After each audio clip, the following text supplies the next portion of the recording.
Definisi. Transformasi pendidikan sekolah agama di Johor dilakukan secara serius dan berperingkat. Antaranya, menambah baik semua prasarana pembelajaran dan pengajaran dengan memberikan penekanan terhadap penggunaan teknologi digital bagi menjadikan pengalaman pembelajaran menarik dan berkesan. Menjadi komitmen kita untuk menadikan sistem pendidikan agama yang berusia 100 tahun ini kekal relevan di negeri Johor. Sekolah Agama Kerajaan Johor SAKJ merupakan sekolah pendidikan Islam yang ditadbir terus oleh Kerajaan Johor melalui bahagian pendidikan Islam Jabatan Agama Islam Negeri Johor. Tujuan yang pertama, menyelaraskan pelajaran dan pendidikan Islam di seluruh daerah Johor. Yang kedua, meningkatkan mutu pelajaran dan pendidikan Islam di sekolah-sekolah supaya pelajar-pelajar yang lulus darinya layak menjawat jawatan guru agama atau melanjutkan pelajaran ke institusi pengajian tinggi. Yang ketiga, memberi perkhidmatan nasihat pada jabatan-jabatan agama Islam negeri Johor mengenai aspek pelajaran dan pendidikan Islam di sekolah. Aspek akademik. Yang pertama, mengadakan sukatan pelajaran dan kurikulum pelajaran Islam. Yang kedua, menentukan buku-buku teks yang bersesuaian mengikut peringkat umur. Yang ketiga, mengatur dan mengawal peperiksaan pelajar mengikut sukatan yang sesuai. Dan yang keempat, mengeluarkan sijil-sijil kelulusan peperiksaan. Ciri-ciri. Yang pertama, memperbanyakkan mata pelajaran mengikut sukatan yang sesuai seperti Tauhid, Ibadat, Fiqh dan Al-Quran. Yang kedua, menyelaraskan jadual waktu yang baik seperti sekurang-kurangnya 1 jam per subjek dan sekurang-kurangnya 3 kali seminggu. Yang ketiga, mewujudkan kurikulum dengan program-program yang bersesuaian. Yang keempat, dilaksanakan mengikut tahap dan dijalankan secara kelas berbeza mengikut umur.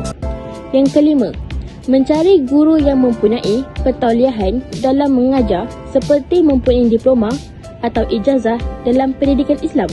Perkara yang perlu dimiliki untuk memastikan kecemerlangan sekolah agama. Yang pertama, prasarana dan kemudahan fizikal perlu dipertingkatkan lagi. Yang kedua, guru-guru adalah terlatih yang memiliki ciri profesionalisme yang tinggi. Yang ketiga, kemudahan-kemudahan pembelajaran yang baik. Yang keempat, sumber kewangan yang tetap dan mencukupi. Dan yang kelima, pengurusan dan pentadbiran sekolah yang profesional. Sebab sekolah agama Johor perlu menjadi pilihan ramai. Yang pertama, guru-guru yang berpengalaman dan berkelayakan tinggi. Yang kedua, kurikulum yang komprehensif dan menyeluruh. Yang ketiga, pendidikan yang berteraskan nilai-nilai agama. Yang keempat, pelbagai aktiviti sukan dan kurikulum yang menyeronokkan. Yang kelima, persekitaran yang selamat dan kondusif untuk pembelajaran. Terdapat 6 objektif Sekolah Agama Negeri Johor. Yang pertama, mengenal, mempelajari, memahami dan menghayati asas-asas akidah dan ibadah serta sentiasa bersyukur kepada Allah. Yang kedua, dapat membaca Al-Quran dengan baik dan bertajwid serta dapat memahami dan menghayati pengajaran yang terkandung di dalamnya. Di samping itu, boleh menghafaz surah-surah pilihan. Yang ketiga, membentuk peribadi mulia, berfikiran positif, berdaya kreatif, produktif serta sentiasa berdaya dan berdaya maju. Yang keempat, dapat memupuk kemahiran menulis dan membaca jawid serta dapat mempertahankannya. Yang kelima, mempelajari, memahami dan memupuk kemahiran berbahasa Arab sama ada secara lisan atau tulisan.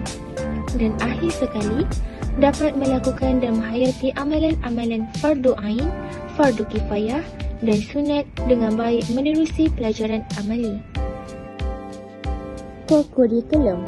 Kegiatan kurikulum dijalankan secara berterusan sepanjang tahun di peringkat sekolah, zon, daerah dan negeri. Aktiviti yang dijalankan adalah seperti berikut. Perujuan tilawah Al-Quran murid-murid lelaki dan perempuan, pertandingan syarahan bahasa Arab, pertandingan mentafsir ayat Al-Quran, pertandingan membaca berjanji, pertandingan tahfiz Al-Quran, pertandingan tazim, azan dan iqamah, ujian seni khair. Struktur pembelajaran. Hari persekolahan adalah 5 hari seminggu, iaitu pada hari Ahad hingga hari Khamis. Masa pembelajaran adalah 7.30 pagi hingga 12.30 hari bagi sesi pagi. Manakala bagi sesi petang adalah 2 petang hingga 6.30 petang. Jam pertemuan bagi tahap 1 adalah 1 jam 30 minit sehari. Manakala bagi tahap 2 adalah 3 jam sehari. Tempoh pembelajaran adalah selama 6 tahun, tetapi ia boleh jadi 7 tahun jika layak ke darjah khas.